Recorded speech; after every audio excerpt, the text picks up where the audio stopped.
दोस्तों, अरबी में हुरमा कहते हैं, निशा कहते हैं और मदाम कहते हैं। हिंदी में औरत कहते हैं, स्त्री कहते हैं या नारी कहते हैं। अरबी में हुरमा कहते हैं, निशा कहते हैं, मदाम कहते हैं। हिंदी में औरत कहते हैं, नारी कहते हैं। अब हुरमा, निशा और मदाम में कुछ अंतर है, डिफरेंस है। इसको मैं अगले वीडियो में अच्छे से बताऊंगा कि इसमें क्या डिफरेंस है। लेकिन बस इतना जानिए कि औरत को अरबी में हुरमा कहते हैं, निशा कहते हैं, मदाम कहते हैं और हिंदी में औरत कहते हैं, नारी कहते हैं, स्त्री कहते हैं। अरबी में मशीन को मकीना कहते हैं। अरबी में मशीन को मकीना कहते हैं, हिंदी में मशीन कहते हैं, अरबी में मकीना कहते हैं। अरबी में मकीना कहते हैं। अरबी में काम करने वाले को आमिल कहते हैं, खादिम कहते हैं। आमिल कहते हैं और खादिम कहते हैं। हिंदी में मज़दूर कहते हैं या इंग्लिश में मज़दूर कहते हैं, वर्कर कहते हैं। और अरबी में आमिल कहते हैं और खादिम कहते हैं। लेकिन आमिल में और खादिम में कुछ अंतर है, डिफरेंस है। इसको मैं इंशाअल्लाह अगले वीडियो में अच्छे से बताऊंगा कि आमिल का मतलब क्या होता है और खादिम का मतलब क्या होता है। फ़िलहाल अरबी में आमिल कहते हैं या खादिम कहते हैं, हिंदी में मज़दूर कहते हैं, वर्कर कहते हैं। अरबी में मकान कहते हैं और मकाम कहते हैं। मकान भी कहते हैं और मकाम भी कहते हैं। हिंदी में जगह कहते हैं, हिंदी में जगह कहते हैं। अरबी में मकान कहते हैं, मकाम कहते हैं और हिंदी में जगह कहते हैं, जगह। अरबी में महल कहते हैं। अरबी में महल कहते हैं, हिंदी में दुकान कहते हैं। हिंदी या उर्दू में दुकान कहते हैं, अरबी में महल कहते हैं। महल का मतलब दुकान होता है। अरबी में बकाला कहते हैं, बकाला। हिंदी में जनरल स्टोर कहते हैं या परचून की दुकान कहते हैं या जो भी किराना का दुकान कहते हैं, लेकिन अरबी में उसको बकाला कहते हैं। बकाला में हर चीज़ मिलता है, जैसे राशन का भी हो, खाने पीने का भी हो और जो भी चीज़ हो, कुछ ज़रूरत की सामान है, ये सब मिलता है। अरबी में मताम कहते हैं और फुंदुक कहते हैं। मताम कहते हैं और फुंदुक कहते हैं। हिंदी में उसको होटल कहते हैं, इंग्लिश में रेस्टोरेंट कहते हैं। अरबी में मताम कहते हैं, फुंदुक कहते हैं। हिंदी में होटल कहते हैं, इंग्लिश में रेस्टोरेंट कहते हैं। लेकिन मताम और फुंदुक में कुछ डिफरेंस है, इसको भी मैं अगले वीडियो में इंशाअल्लाह बताऊँगा। अरबी में मताम कहते हैं, फुंदुक भी कहते हैं और हिंदी में होटल कहते हैं। अरबी में महत्ता कहते हैं, महत्ता। अरबी में महत्ता कहते हैं, हिंदी में पेट्रोल पंप कहते हैं, पेट्रोल पंप कहते हैं। दोस्तों, एक और चीज़ बता दूं यहाँ कि महत्ता का मतलब पेट्रोल पंप भी होता है और कोई भी स्टेशन हो उसको भी महत्ता कहते हैं। स्टेशन जैसे रेलवे स्टेशन है, उसको भी महत्ता कहेंगे और पेट्रोल पंप है, उसको भी महत्ता कहेंगे। यानी कोई भी स्टेशन होगा उसको महत्ता कह सकते हैं, बशर्ते कि उसका नाम अगर मालूम है आपको तो उसका नाम लेकर के बोल सकते हैं। जैसे इंग्लिश में मान लीजिए, हिंदी में या हिंदी में, उर्दू में, इंग्लिश में स्टेशन कहते हैं, उसको अरबी में महत्ता कहते हैं। अब आपको कहना है रेलवे स्टेशन तो कहेंगे क़ितार महत्ता। क्या? क़ितार महत्ता। क़ितार का मतलब ट्रेन होता है और महत्ता का मतलब स्टेशन, तो रेलवे स्टेशन तो क़ितार महत्ता कह सकते हैं और पेट्रोल पंप को महत्ता कहेंगे। अरबी में मतार कहते हैं, हिंदी में एयरपोर्ट कहते हैं। अरबी में मतार कहते हैं, हिंदी या उर्दू में एयरपोर्ट कहते हैं। अरबी में तआम कहते हैं, हिंदी या उर्दू में खाना कहते हैं। अरबी में तआम कहते हैं, हिंदी या उर्दू में खाना कहते हैं। अरबी में अक्किल कहते हैं और हिंदी में खाना खाना कहते हैं। हिंदी में खाना खाना कहते हैं, अरबी में उसको अक्किल कहते हैं। अरबी में वलीमा कहते हैं और हिंदी में दावत कहते हैं। अरबी में वलीमा कहते हैं, हिंदी में दावत कहते हैं। हिंदी में या उर्दू में दावत कहते हैं, अरबी में वलीमा कहते हैं। अरबी में भी वलीमा कहते हैं और उर्दू में भी वलीमा ही कहते हैं। अरबी में राहा कहते हैं, राहत कहते हैं। अरबी में राहा कहते हैं, राहत कहते हैं। हिंदी में सुकून कहते हैं। हिंदी में सुकून कहते हैं, आराम कहते हैं। अरबी में राहत कहते हैं और राहा कहते हैं। अरबी में हार कहते हैं, अरबी में हार कहते हैं, हिंदी में गर्म कहते हैं। अरबी में हार कहते हैं, हिंदी में गर्म कहते हैं। अरबी में हरारा कहते हैं, अरबी में गर्मी कहते हैं। हिंदी अरबी में हरारा कहते हैं, हिंदी या उर्दू में गर्मी कहते हैं। अरबी में बारिद कहते हैं, हिंदी या उर्दू में ठंडा कहते हैं, ठंड कहते हैं। अरबी में बारिद कहते हैं, हिंदी और उर्दू में ठंडा कहते हैं और ठंड कहते हैं। अरबी में तल्ज कहते हैं, हिंदी में बर्फ़ कहते हैं। अरबी में तल्ज कहते हैं, हिंदी में बर्फ़ कहते हैं। अरबी में तल्लाजा कहते हैं, हिंदी में फ्रीज कहते हैं। अरबी में तल्लाजा कहते हैं, हिंदी में फ्रीज कहते हैं। अरबी में मुकैफ़ कहते हैं, हिंदी में इंग्लिश में एयर कंडीशन कहते हैं, एसी कहते हैं। हिंदी में मुकैफ़, अरबी में मुकैफ़ कहते हैं, हिंदी में एसी एयर कंडीशन कहते हैं। अरबी में मरवाह कहते हैं, हिंदी में पंखा कहते हैं। अरबी में मरवाह कहते हैं, हिंदी में पंखा कहते हैं। अरबी में गुरफ़ा कहते हैं, हिंदी में रूम कहते हैं, कमरा कहते हैं। अरबी में गुरफ़ा कहते हैं, हिंदी में रूम या कमरा कहते हैं।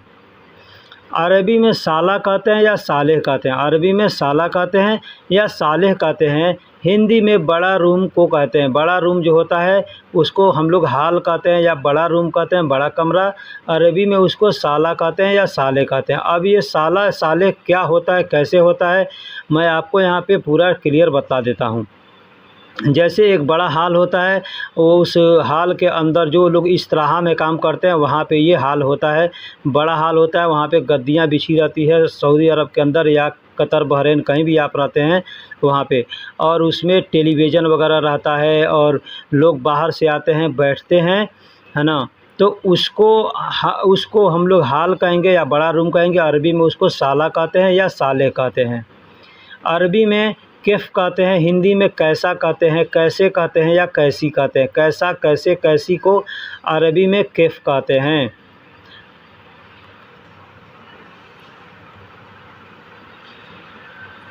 तो दोस्तों, वीडियो कैसी लगी आप हमें कमेंट बॉक्स में ज़रूर बताइएगा।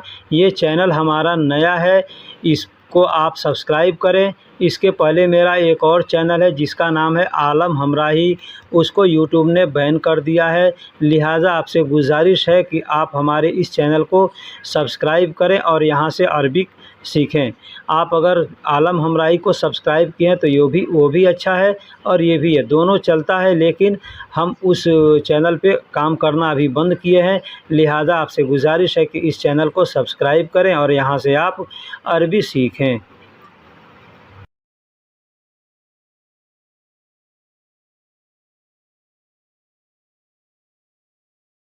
बिस्मिल्लाहिर्रहमानिर्रहीम। अरबी में ताल कहते हैं, अरबी में ताल कहते हैं, हिंदी में या उर्दू में आओ कहते हैं। हिंदी या उर्दू में आओ कहते हैं, अरबी में ताल कहते हैं, अरबी में ताल कहते हैं। अरबी में रोह कहते हैं, अरबी में रोह कहते हैं, हिंदी और उर्दू में जाओ, हिंदी और उर्दू में जाओ, जाओ को अरबी में रोह कहते हैं। अरबी में आरोह कहते हैं, आरोह, आरोह मतलब मैं जाऊं अगर कहना हो तो अरबी में आरोह कहेंगे या अनारोह कहेंगे। अनारोह भी कह सकते हैं, आरोह भी कह सकते हैं, मतलब मैं जाऊं। तुरोह, अरबी में तुरोह कहते हैं, तुरोह का मतलब तुम जाओ, तुरोह का मतलब तुम जाओ, या अंतरोह भी कह सकते हैं। अंतरोह मतलब तुम जाओ या तुरोह मतलब तुम जाओ। ईजी, अरबी में ईजी कहते हैं, हिंदी में आता हूँ, आऊँगा, आ रहा हूँ। अरबी में ईजी कहते हैं और हिंदी में आता हूँ, आऊँगा या आ रहा हूँ को अरबी में ईजी कहते हैं। इंत या अंत, अरबी में इंत या अंत कहते हैं, हिंदी में आप, आपका, तुम या तुम्हारा कहते हैं। अरबी में इंत या अंत कहते हैं, हिंदी में आप, आपका, तुम या तुम्हारा कहते हैं। अरबी में अना कहते हैं, अरबी में अना कहते हैं, हिंदी में मैं, मेरा मुझे या मुझको कहते हैं। हिंदी में मैं, मेरा, मुझे या मुझको कहते हैं। अरबी में अना कहते हैं। बईद, अरबी में बईद कहते हैं। अरबी में बईद कहते हैं। हिंदी में या उर्दू में दूर कहते हैं। हिंदी या उर्दू में दूर कहते हैं। अरबी में बईद कहते हैं। बईद मतलब दूर। हिंदी में या उर्दू में पास या नज़दीक कहते हैं। हिंदी उर्दू में पास या नज़दीक कहते हैं। अरबी में उसको गरीब कहते हैं। अरबी में उसको गरीब कहते हैं। इसी को हिंदी में करीब भी कहते हैं। उर्दू में या हिंदी में करीब भी कहते हैं, पास भी कहते हैं, नज़दीक भी कहते हैं। अरबी में उसको बोलचाल की ज़ुबान में गरीब बोलते हैं। गरीब मतलब पास या नज़दीक। हम लोग उर्दू में करीब बोलते हैं। अरबी में फ़ोग कहते हैं। अरबी में फ़ोग कहते हैं। हिंदी में या उर्दू में ऊपर कहते हैं। हिंदी या उर्दू में ऊपर कहते हैं। अरबी में फ़ोग कहते हैं। फ़ोग। अरबी में तहत कहते हैं। तहत या ताहत कहते हैं। हिंदी या उर्दू में नीचे कहते हैं या नीचा कहते हैं। अरबी में ताहत या तहत कहते हैं। हिंदी या उर्दू में नीचे या नीचा कहते हैं। अरबी में दाखिल कहते हैं। अरबी में दाखिल कहते हैं। हिंदी में या उर्दू में अंदर या भीतर कहते हैं। अंदर या भीतर कहते हैं। अरबी में दाखिल कहते हैं। हिंदी या उर्दू में अंदर या भीतर कहते हैं। अरबी में दाखिल कहते हैं। अरबी में जुआ कहते हैं। अरबी में जुआ कहते हैं। हिंदी या उर्दू में अंदर या भीतर कहते हैं। अरबी में जुआ कहते हैं। हिंदी या उर्दू में अंदर या भीतर कहते हैं। अरबी में बिल बेत कहते हैं। अरबी में बिल बेत कहते हैं। हिंदी या उर्दू में घर के अंदर। हिंदी या उर्दू में कहना हो घर के अंदर तो अरबी में कहेंगे बिल बेत। बिल का मतलब अंदर होता है, बेत का मतलब घर, यानी बिल बेत उसका मतलब होता है घर के अंदर। हाजा अना, अरबी में कहते हैं हाजा अना। हिंदी या उर्दू में कहेंगे यह मेरा है। हिंदी या उर्दू में कहेंगे यह मेरा है। अरबी में कहेंगे हाजा अना। हाजा अना, हाजा का मतलब यह, अना का मतलब मेरा, तो हाजा अना यानी यह मेरा है। हाजा इंत, हाजा इंत या हाजा अंत कहेंगे। और हिंदी या उर्दू में कहेंगे यह आपका है। यह आपका है या यह तुम्हारा है तो कहेंगे हाजा इंत। हाजा इंत मतलब यह आपका है या यह तुम्हारा है। अरबी में कहेंगे सैयारा दाखिल। सैयारा दाखिल। हिंदी और उर्दू में कहेंगे गाड़ी अंदर है। गाड़ी अंदर है। सैयारा को अरबी में गाड़ी को अरबी में सैयारा कहते हैं और अंदर को अरबी में दाखिल कहते हैं। कहना हो गाड़ी अंदर है तो कहेंगे सैयारा दाखिल। सैयारा दाखिल या दाखिल सैयारा भी कह सकते हैं। अरबी में कहेंगे संता फोग। संता फोग। हिंदी और उर्दू में कहेंगे बैग ऊपर है। बैग ऊपर है। अरबी में कहेंगे संता फोग। हिंदी और उर्दू में कहेंगे बैग ऊपर है। संता का मतलब बैग होता है और फोग का मतलब ऊपर है। फोग का मतलब ऊपर, तो कहेंगे संता फोग यानी बैग ऊपर है। अरबी में कहेंगे इस्म इंता। अरबी में कहेंगे इस्म इंता। इसका मतलब होगा हिंदी या उर्दू में तुम्हारा नाम। तुम्हारा नाम। इंता का मतलब तुम्हारा, इस्म का मतलब नाम होता है। तो कहना हो तुम्हारा नाम तो कहेंगे इस्म इंता। इस्म इंता मतलब तुम्हारा नाम। दोस्तों अगर कहना हो तुम्हारा नाम क्या है तो कहेंगे इंता इस्मक। इंता इस्मक यानी तुम्हारा नाम क्या है।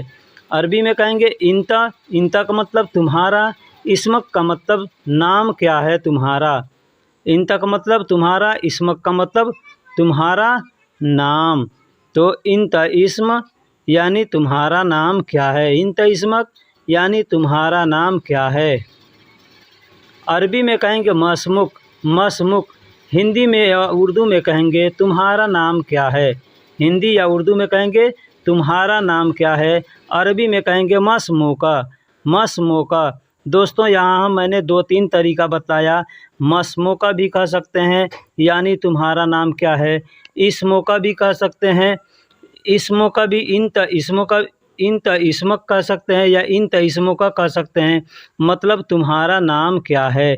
या मस्मुका भी कह सकते हैं, माँ अस्मुका भी कह सकते हैं, मतलब तुम्हारा नाम क्या है। माँ अस्मुका, मस्मुका, इंत इस्मक या मस्मुक, यानी इस 3-4 तरीके से हम बोल सकते हैं।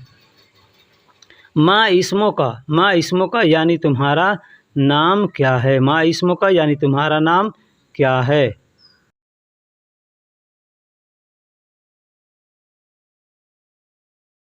दोस्तों अगर कहना हो घर कहाँ है तो अरबी में कहेंगे वैन बेत, वैन बेत, मतलब घर कहाँ है।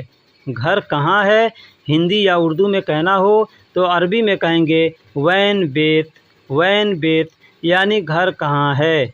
अरबी में कहेंगे वैन बेत, हिंदी और उर्दू में कहेंगे घर कहाँ है।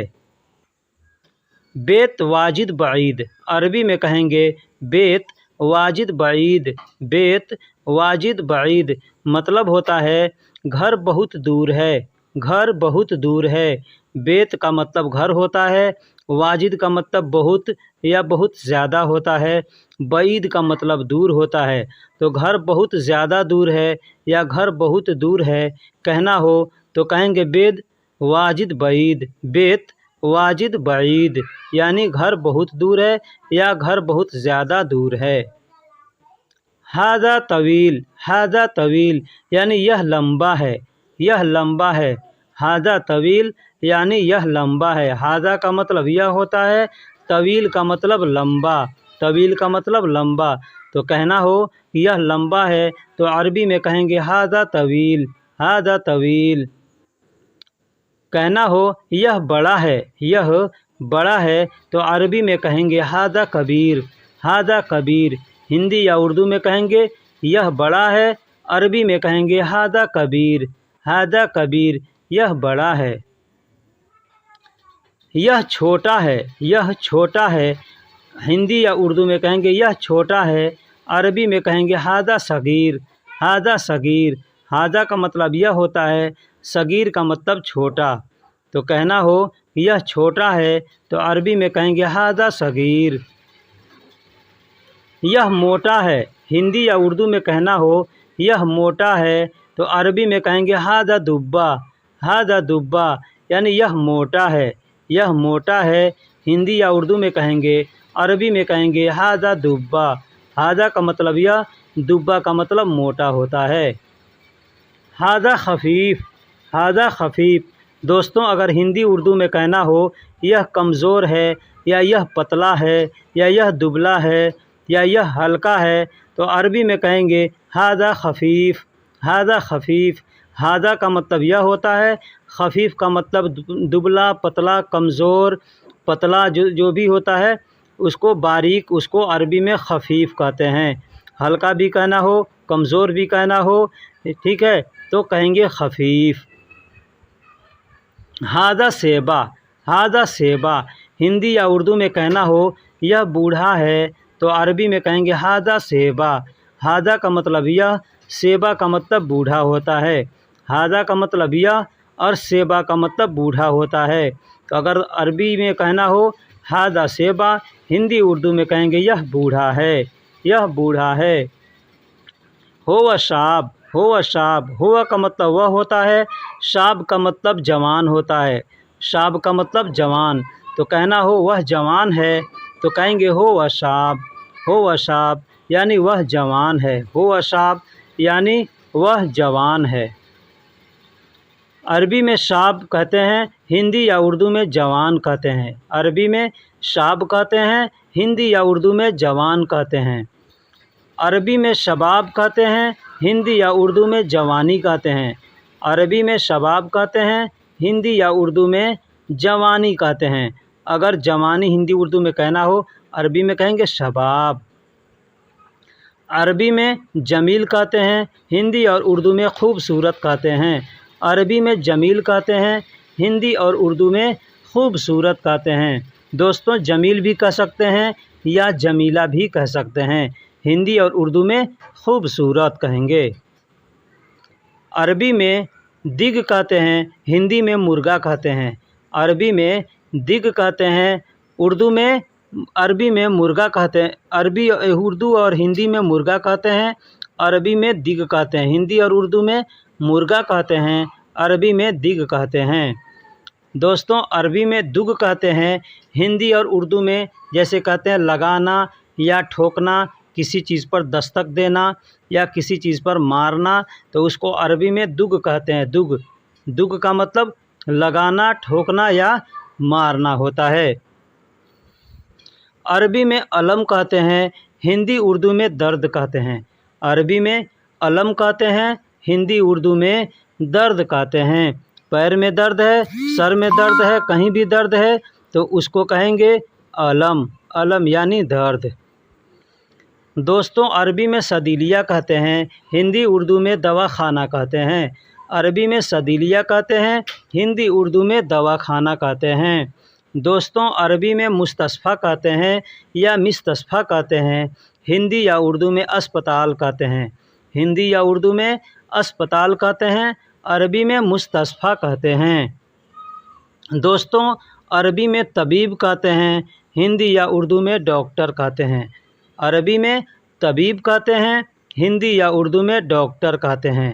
अरबी में तबीब कहते हैं, हिंदी या उर्दू में डॉक्टर कहते हैं। दोस्तों, अरबी में ताब कहते हैं, ताबान कहते हैं। हिंदी उर्दू में बीमार कहते हैं या थका हुआ। अगर आदमी थका हुआ है, काम से थका हुआ है, हारा हुआ है, तो उसको भी ताबान कहेंगे या ताब कहेंगे। अगर आदमी बीमार है, मरीज है, तो उसको भी अरबी में ताब कहेंगे या ताबान कहेंगे। दोस्तों, अरबी में सहल कहते हैं, हिंदी या उर्दू में आसान कहते हैं। अरबी में सहल कहते हैं, हिंदी या उर्दू में आसान कहते हैं। आसान का मतलब सहल होता है। दोस्तों, अरबी में मुश्किला कहते हैं, हिंदी या उर्दू में मुश्किल कहते हैं। अरबी में मुश्किला कहते हैं, हिंदी या उर्दू में मुश्किल कहते हैं। दोस्तों, अरबी में जालान कहते हैं। अरबी में जालान कहते हैं, हिंदी या उर्दू में नाराज़ कहते हैं। नाराज़ यानी आदमी गुस्सा होता है, नाराज़ होता है, उसको अरबी में जालान कहते हैं। अरबी में जालान कहते हैं। दोस्तों, हिंदी या उर्दू में झगड़ा कहते हैं, अरबी में जिंजाल कहते हैं। हिंदी या उर्दू में झगड़ा कहते हैं, अरबी में जिंजाल कहते हैं। जिंजाल मतलब झगड़ा। दोस्तों, अरबी में नफ़र या रज्जाल कहते हैं, हिंदी में उसको आदमी कहते हैं। हिंदी में आदमी कहते हैं, अरबी में नफ़र या रज्जाल कहते हैं। हिंदी में आदमी कहते हैं, अरबी में नफ़र या रज्जाल कहते हैं।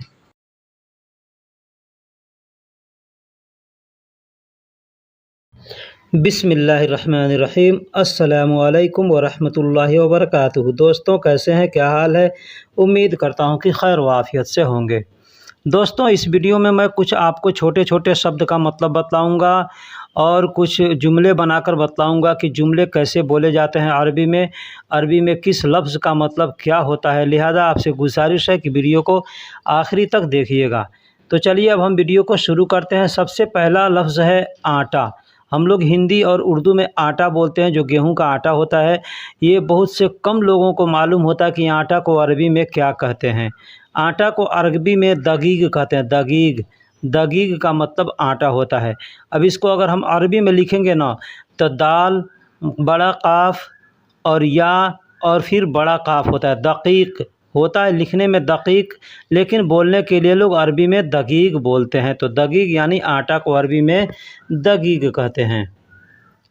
दूसरा है गोश्त। गोश्त जो हम लोग खाते हैं, किसी भी जानवर का गोश्त हो, जैसे बकरा है, गाय है, मुर्गी है, कोई भी चीज़ का गोश्त हो, तो उस गोश्त को अरबी में लहम कहते हैं। लहम, लहम यानी गोश्त। गोश्त को अरबी में लहम कहते हैं। लहम। मछली को अरबी में समक कहते हैं। मछली को अरबी में समक कहते हैं। समक को का मतलब मछली होता है।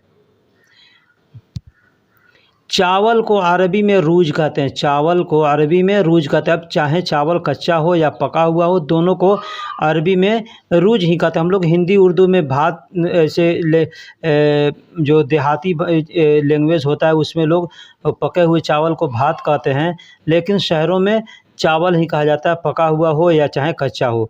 उसी तरीके से अरबी में पका हुआ हो या कच्चा हो उसको रूज ही बोला जाता है। रोटी को अरबी में खबूज़ बोलते हैं, रोटी को अरबी में खबूज़ बोलते हैं। अब खबूज़ देखिए, जो ब्रेड होता है, पाव रोटी होता है, ये सबको खबूज़ ही बोला जाता है, ठीक है। तो खबूज़ को का दूसरा नाम भी एक है तमीज़, उसको तमीज़ भी बोलते हैं। जैसे बहुत से क्षेत्रों में खबूज़ बोला जाता है और बहुत से क्षेत्रों में तमीज़ बोलते हैं, ठीक है। तो आप जिस क्षेत्र में रहते हैं उस क्षेत्र में देखिएगा वहाँ पे खबूज़ बोलते हैं या तमीज़ बोलते हैं। तो रोटी को अरबी में खबूज़ भी बोला जाता है और तमीज़ भी बोला जाता है। आमिल, मैंने पिछले वीडियो में बताया था कि आमिल और खादिम में क्या अंतर होता है। हम लोग अरबी में आमिल कहते हैं और खादिम बोलते हैं। उर्दू या हिंदी में मज़दूर बोलते हैं, वर्कर बोलते हैं, ठीक है। तो आमिल जो होता है वो कोई भी काम करने वाला जो कारीगर है उसको आमिल बोलते हैं, यानी कोई भी काम करता है, मज़दूर है, उसको आमिल बोलेंगे। लेकिन ये खादिम जो होता है ना, ये पर्सनल खादिम होता है, खिदमत करने वाला, जो मतलब कि किसी भी तरीके का खिदमत करता हो उसको खादिम बोलते हैं। जैसे सऊदी अरब के अंदर है कि ये औरतों को रखा जाता है घरों में काम करने के लिए, तो उसको खद्दामा बोलते हैं, उसको खद्दामा बोलते हैं। यानी औरत जो काम करती है घर में रह कर के, तो वो खद्दामा उसको बोला जाता है। और ठीक उसी तरीके से जो घर का एक आदमी रखा जाता है, मतलब फिक्स रखा जाता है यही कि यही आदमी काम करेगा, तो उसको खादिम बोलते हैं। और जो आमिल होते हैं ना, तो आमिल यानी किसी कंपनी में काम करते हैं तो वर्कर होते हैं, उसको आमिल बोलते हैं, या दुकानों में काम करते हैं उसको आमिल बोलते हैं, ठीक है। तो आमिल का मतलब जो होता है, जो फिक्स नहीं होता है, वो कहीं भी काम कर सकता है, ठीक है, तो उसको आमिल बोलते हैं। और जो फिक्स होते हैं उनको खादिम बोलते हैं। हुरमा, निशा और मदाम, ये 3 अल्फाज है जो औरत के लिए इस्तेमाल किया जाता है। औरत को अरबी में हुरमा भी बोलते हैं, निशा भी बोलते हैं और मदाम भी बोलते हैं। मैंने पिछले वीडियो में बताया था कि हुरमा, निशा और मदाम में कुछ डिफरेंस है। तो डिफरेंस ये है कि अरबी में हुरमा मतलब जो शादीशुदा औरत है उसको भी हुरमा बोल सकते हैं, या अपनी औरत है, बीवी है, उसको भी हुरमा बोल सकते हैं। और मदाम भी बोल सकते हैं अपनी बीवी को, या किसी दूसरे की औरत है उसको भी, है ना, मदाम भी बोल सकते हैं। लेकिन जो निशा है ना, निशा का मतलब होता है फीमेल, यानी औरत है, कोई भी औरत है, किसी की भी औरत है, तो उसको निशा बोला जा सकता है। निशा यानी स्त्री, जैसे हिंदी उर्दू में बोलते हैं स्त्री बोलते हैं ना, हिंदी में स्त्री बोलते हैं, तो उसी को अरबी में निशा बोलते हैं। यानी कोई भी औरत है, लड़की है, जो भी है वो निशा है। और हुरमा जो होता है, शादीशुदा जो औरतें हो गई हैं उनको हुरमा और मदाम बोला जाता है, ठीक। और जो कंवारी है, शादी नहीं हुआ है, उनको निशा बोल सकते हैं, या शादी हो गई है उसको भी निशा बोल सकते हैं। टिश्यू पेपर, जो टिश्यू पेपर होता है ना मुंह पोंछने के लिए, हाथ पोंछने के लिए, उसको अरबी में मंदिल बोलते हैं या मनादिल बोलते हैं, ठीक है। मंदिल भी बोलते हैं और मनादिल भी बोलते हैं। टिश्यू पेपर को मंदिल और मनादिल भी बोलते हैं। एक और चीज़ है, हाथ पोंछने के लिए जो हम लोग रुमाल का इस्तेमाल करते हैं, दस्ती का इस्तेमाल करते हैं, तो जो कपड़े का होता है, तो उसको मुनसफ़ा बोलते हैं। वो मैं आगे वीडियो में लिख करके बताऊंगा, लेकिन फ़िलहाल यहाँ बतला दे रहा हूँ कि टिश्यू पेपर को मंदिल या मनादिल बोलते हैं, और जो रुमाल होता है उस रुमाल को मुनसफ़ा बोलते हैं, मिनसफ़ा बोलते हैं, मुनसफ़ा बोलते हैं। यानी ज़बर ज़ेर का जो लिहाज नहीं करता है, तो मुनसफ़ा, मुनसफ़ा, मिनसफ़ा ऐसे बोल देते हैं, ठीक है। जो टावल होता है उसको भी मुनसफ़ा ही बोलते हैं। बिस्तर को अरबी में शरीर बोलते हैं, बिस्तर को अरबी में शरीर बोलते हैं। एक तो शरीर हम लोग हिंदी में बोलते हैं शरीर, यानी जिस्म को शरीर बोलते हैं, बॉडी को, लेकिन अरबी में बिस्तर को शरीर बोलते हैं, अरबी में बिस्तर को शरीर बोलते हैं। तकिया, तकिया जो सर के नीचे लगाया जाता है ना बिस्तर पर सोने के वक्त में, उस तकिया को अरबी में विसादा कहते हैं। तकिया को अरबी में विसादा, विसादा यानी तकिया। एक तकिया होता है अरबी में बोलते हैं, जो टोपी हम लोग लगाते हैं ना, तो चाहे हैट हो या चाहे नमाज़ पढ़ने वाला टोपी हो, किसी भी तरह का टोपी हो, तो उसको अरबी में तकिया बोलते हैं। और जो तकिया हिंदी अल्फाज है जो हम लोग सोने के वक्त बिस्तर पे लगाते हैं, उसको अरबी में विसादा कहते हैं। आज धूप बहुत तेज़ है, ये मैं आपको जुमला एक बनाकर बतला रहा हूँ कि आज धूप बहुत तेज़ है। अगर कहना हो अरबी में तो कैसे बोलेंगे? बोलेंगे फ़ी अल-यौम शम्स वाजिद हार। फ़ी का मतलब है, अल-यौम का मतलब आज, शम्स कहते हैं सूरज को भी और धूप को भी। धूप को भी सूरज शम्स कहते हैं और सूरज को भी शम्स कहते हैं। वाजिद का मतलब बहुत ज़्यादा होता है और हार का मतलब गर्म होता है। तो तेज़ है यानी गर्म है, ठीक है। तो आज धूप बहुत तेज़ है तो कह सकते हैं फ़ी अल-यौम शम्स वाजिद हार। एक और चीज़ बता दूं, खाने में जो मिर्च डालते हैं तो मिर्च अगर तेज़ है तो उसको भी हार बोलते हैं। मिर्च जो तेज़ होता है उसको भी हार बोलते हैं, और गर्म है खाना अगर उसको भी हार बोलते हैं, ठीक है। तो ये हार को कई जगह इस्तेमाल करते हैं। हार का मतलब गर्म होता है, तो अगर मिर्ची तेज़ लगती है तो उसको भी आदमी हार बोलता है कि यानी ज़्यादा हार, यानी ज़्यादा तीखा है या ज़्यादा गर्म है। आज चाँद बहुत रोशन है। आज चाँद बहुत रोशन है, यानी चाँद ज़्यादा साफ़ दिखता है तो आदमी कहता है कि आज चाँदनी बहुत रोशन है, या ज़्यादा चाँद उजाला कर रहा है। तो उसको अरबी में कहेंगे फ़ी अल-यौम क़मर। फ़ी अल-यौम क़मर जिद्दन अल-नूर। फ़ी अल-यौम क़मर जिद्दन अल-नूर। फ़ी का मतलब है, अल-यौम का मतलब आज, कमर कहते हैं चाँद को, कमर चाँद को कहते हैं। जिद्दन का मतलब होता है बहुत ज़्यादा या बहुत, और अल नूर यानी नूर, रोशनी को अरबी में नूर बोलते हैं। लिखने के लिए अल नूर लिखा जाता है लेकिन पढ़ने के लिए नूर बोलते हैं, ठीक है। तो आज चाँद बहुत रोशन है कहना हो तो कह सकते हैं फ़ी अल-यौम क़मर जिद्दन अल नूर। दोस्तों, अरबी में अगर कहना हो, जुमले बोलना हो, कहेंगे क्या तुम उसको जानते हो। जैसे हम किसी आदमी से पूछते हैं ना, क्या तुम उस आदमी को जानते हो या उसको जानते हो, तो अरबी में कहेंगे हो व ऐश इंता अदरी। हो व ऐश इंता अदरी। अदरी भी कह सकते हैं और तदरी भी कह सकते हैं। इंता तदरी भी कह सकते हैं और अदरी भी कह सकते हैं। अगर अलग अलग बोल रहे हैं तो इंता अदरी भी कह सकते हैं, या चाहें तो इंता तदरी भी बोल सकते हैं। क्या तुम उसको जानते हो? हुआ का मतलब उसको, ऐश का मतलब क्या, इंता मतलब तुम, तदरी का मतलब होता है उसको जानते हो, ठीक है। तो हुआ ऐश इंता तदरी या ऐश इंता हुआ तदरी, यानी आगे पीछे शब्दों को करके बोला जा सकता है, यानी क्या तुम उसको जानते हो। हुआ का मतलब वह हो गया या उस हो गया या उसको हो गया या उसका हो गया। ऐश का मतलब क्या होता है। इंता का मतलब तुम या आप, और अदरी का मतलब जानना होता है। अदरी का मतलब जानना, तो तुम उसको जानते हो तो कह सकते हैं हो व ऐश इंता अदरी या हो व ऐश इंता तदरी। मैं उसे ज़माने से जानता हूँ। मैं उसे ज़माने से जानता हूँ। आदमी कहता है ना कि मैं बहुत दिनों से जानता हूँ, तो अरबी में उसको ज़माना बोलते हैं। ज़माना यानी एक मुद्दत हो गया, चाहे या कुछ दिन पहले हो गया, ज़्यादा दिन हो गया, आदमी को समझ में नहीं आ रहा है कि कितना दिन हो गया, तो उसको कहते हैं एक ज़माना, ठीक है। तो कहना हो कि मैं उसे ज़माने से जानता हूँ या मैं उसे बहुत दिनों से जानता हूँ, तो इसको दो तरीके से बोल सकते हैं। एक तो बोलेंगे बहुत दिन, तो वाजिद यौम कहेंगे, और एक बोलेंगे ज़माना, तो वहाँ पे ज़माना को अरबी में ज़माना ही बोला जाता है। जैसे मैं उसे ज़माने से जानता हूँ, अगर कहना हो तो कह सकते हैं अना अदरी हु मिन ज़मान। अना अदरी हु मिन ज़मान। मिन ज़मान यानी ज़माने से।